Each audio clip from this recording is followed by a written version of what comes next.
frío martes de febrero del año 2013. Aún trabajaba en la agencia de relaciones públicas en la que desarrollé mis primeros años de experiencia. Aquel día tenía una reunión muy importante con un cliente que viajaba desde el norte de Europa para discutir con todo el equipo los siguientes pasos que daríamos en la estrategia sobre la que estábamos trabajando desde hacía meses. Ese tipo de reuniones eran bastante habituales en la agencia y estábamos, la verdad, en permanente contacto con las empresas que nos contrataban. Como la mayoría estaban ubicadas fuera de España, pues hablábamos semanalmente con los responsables por teléfono. Nos enviábamos correos electrónicos a diario y todos los meses visitaban nuestras oficinas algún cliente internacional. Aunque aquella reunión era importante, la verdad es que no suponía nada nuevo para mí. Sin embargo, todo se torció desde primera hora. Quería llegar pronto para resolver algunos asuntos antes de la reunión, pero mi alarma del móvil no funcionó, así que me desperté tarde. No encontraba por ninguna parte los materiales que debía presentar y poco a poco el estrés y el agobio fueron adueñándose de la situación. Sin darme cuenta, entré en una espiral de ansiedad que me llevó a cometer cada vez más errores. Tenía los nervios a flor de piel y eso hacía que me sintiera más y más agobiada. Ya apenas me daba tiempo de salir de casa, tomar el metro y dirigirme a la oficina. Me sentía totalmente paralizada, incapaz de cruzar el umbral de la puerta. A medida que pasaban los minutos, me iba haciendo cada vez más pequeña y me invadió una amarga sensación de derrota. Era sencillo, solo tenía que abrir la puerta. Podía llamar a un taxi y llegaría a tiempo para la reunión, pero me derrumbé. La ansiedad, la frustración y la tristeza se apoderaron de mí. Le escribí un mensaje a mi jefa, me disculpé por no acudir a la reunión. Ni siquiera tenía fuerzas para llamarla. No le dije cómo me sentía, sino que había amanecido enferma y que no lograba mejorar. Después me puse el pijama y me metí en la cama.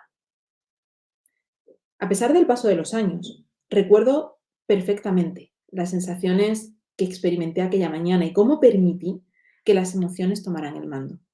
Cedí el control al piloto automático de mi mente y dejé de tener mi propia autonomía.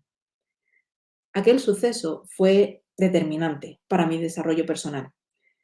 Me di cuenta de que tenía que recobrar el control sobre mi vida y aunque todavía habrían de pasar algunos años hasta que me decidiese a visitar a una psicóloga, comencé a dar los primeros pasos hacia mi recuperación. Así comienza el primer capítulo de mi libro Rituales de hábitos. Y sobre pensamientos, emociones y acciones vamos a estar hablando hoy en este vídeo. Así que empezamos.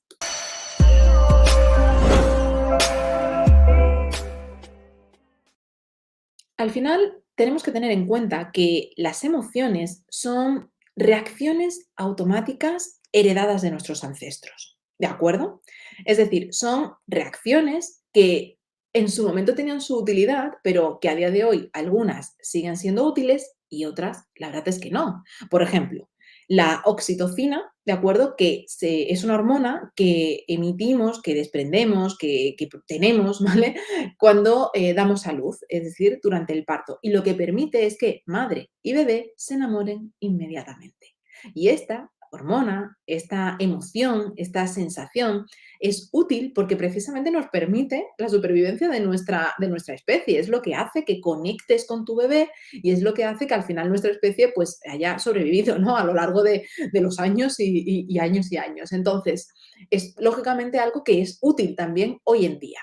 Porque además los primeros meses luego son muy intensos y tener ese amor por tu bebé donde solo quieres mirar ayuda bastante, tengo que decirlo.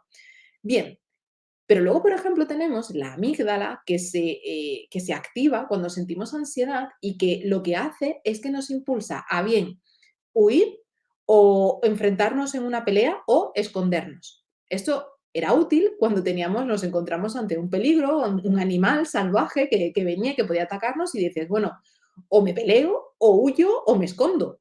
Pero hoy en día también nos sentimos así en momentos que nos producen ansiedad, como puede ser una reunión de trabajo, que de repente dices, me escondo. Yo, en mi caso, lo que opté fue por esconderme, pijama y me meto en la cama. Por huir, no me presenté en la reunión. por al final decir, no me enfrento. Y si no, la otra opción era lo que también te decía, nervios a flor de piel. Estás a la que saltas. Entonces, claro, son las reacciones que produce esa ansiedad porque activa la amígdala. Y yo de esto lo sé porque lo he vivido muchísimas veces, ¿no? Entonces, hay emociones que son útiles y emociones que no son tan útiles, pero que siguen estando ahí presentes. Al final no dejan de ser reacciones automáticas que hemos ido heredando de nuestros ancestros porque en su momento, durante miles de años, fueron útiles. Pero como te decía, ahora no lo son. Entonces, ¿qué ocurre? Que al final, muchas veces, como me ocurrió a mí, pues dejamos que sea nuestra mente la que tome el control.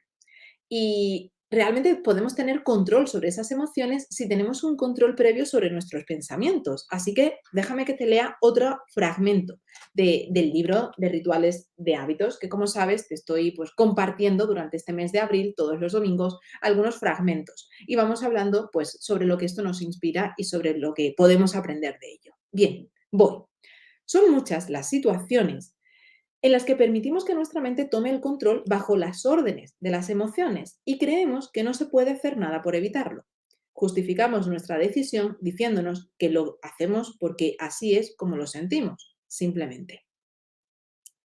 Las emociones determinan nuestras acciones. Nuestro modo de actuar proviene de la forma en que sentimos, pero profundicemos en su raíz. ¿De dónde viene el término emoción? Lo heredamos del latín emotio, que a su vez deriva del verbo emovere y este a su vez de movere, que es la acción de mover. Por lo tanto, una emotio, una emoción, es aquello que te mueve hacia. El movimiento implica acción. Por eso las emociones tienen ese impacto tan directo en nuestras acciones, en cómo actuamos. Son las emociones las que nos hacen actuar de un modo u otro.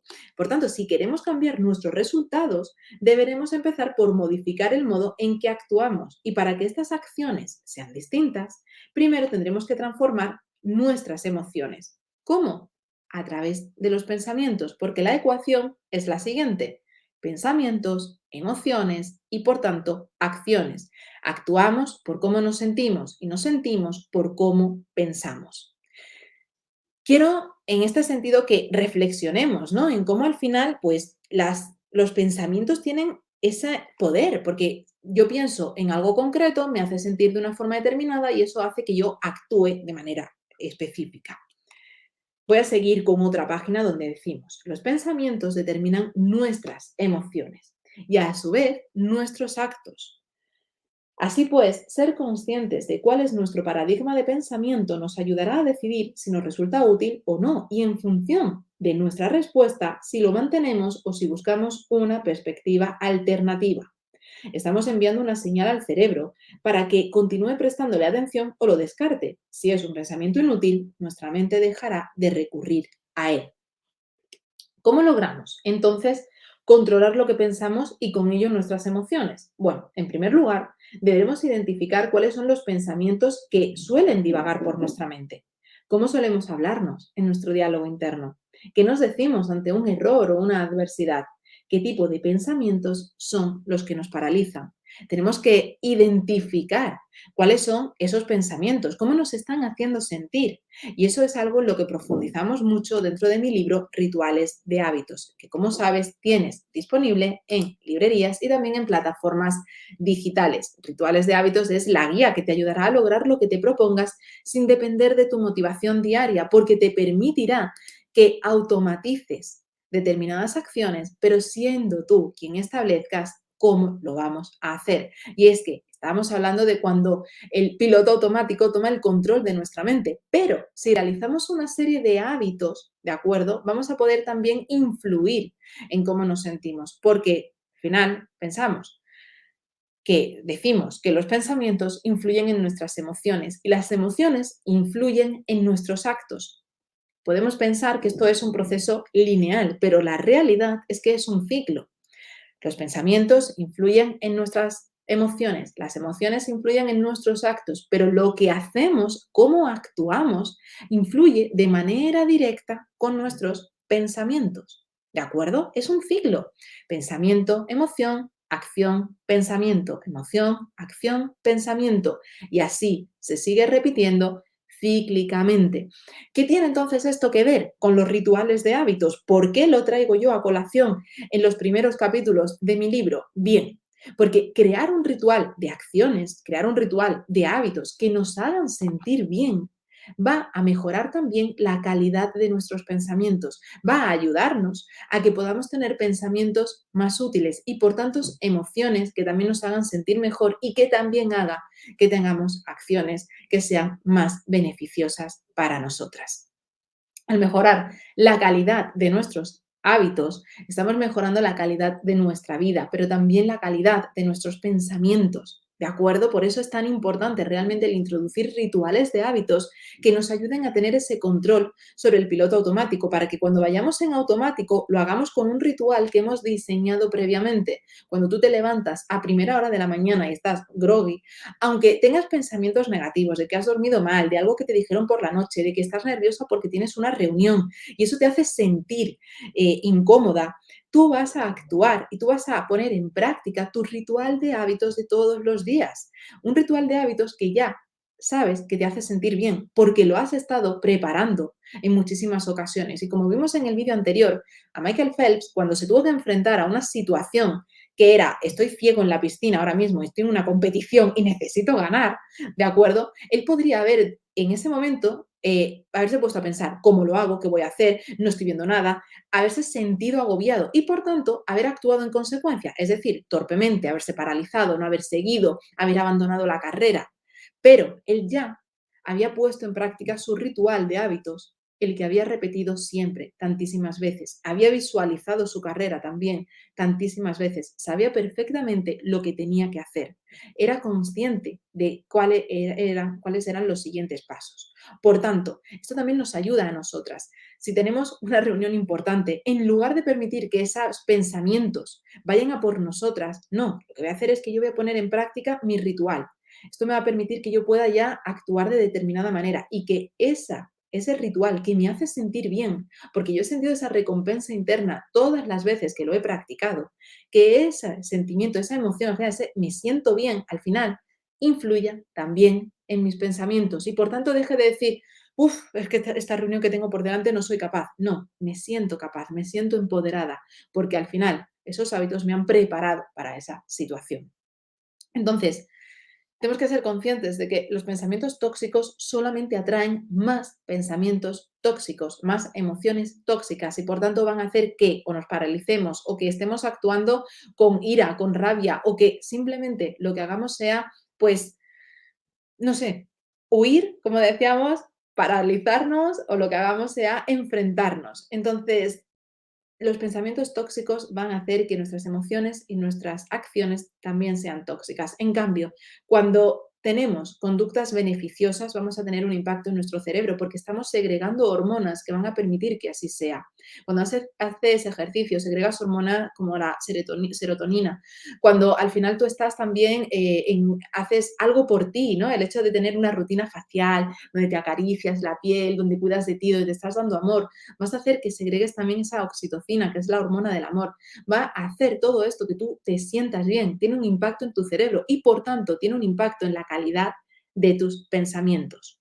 Por eso es tan importante el contar con rituales de hábitos que nos hagan sentir bien, que nos permitan tener ese momento especial. Un ritual de hábitos que ya pueda durar 1 hora, 2 horas, 3 horas o 15 minutos, pero que siempre repitamos y dotemos de esos elementos especiales. Así que si tú quieres dejar de rumiar en tu día a día esos pensamientos, es decir, si normalmente le estás dando vueltas a lo mismo una y otra vez, lo que yo te recomiendo es que crees un ritual de hábitos que precisamente te permita que tú no rumies, que dejes de darle vueltas a lo mismo, sino que cuando sientas que estás rumiando, hagas, realices, pongas en práctica tu ritual de hábitos y te sientas de nuevo bien contigo misma, vuelvas a tener el control y dejes de depender de ese piloto automático.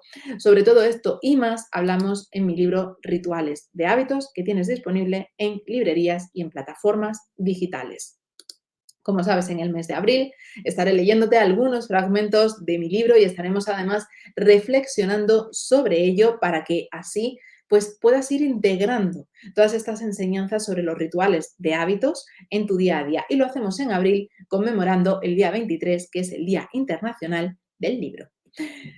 Ya para terminar, quiero que me cuentes en los comentarios cómo es tu diálogo interno, si sueles dedicar tiempo y energía a rumiar y a darle vueltas una y otra vez a los mismos pensamientos. Dime sí o no, si esto te ocurre, cuéntamelo en los comentarios. Y también dime si has probado o si lo vas a probar a liberarte de ello con un ritual de hábitos. Espero tu respuesta. Tú y yo nos vemos muy pronto en un próximo vídeo. Hasta pronto.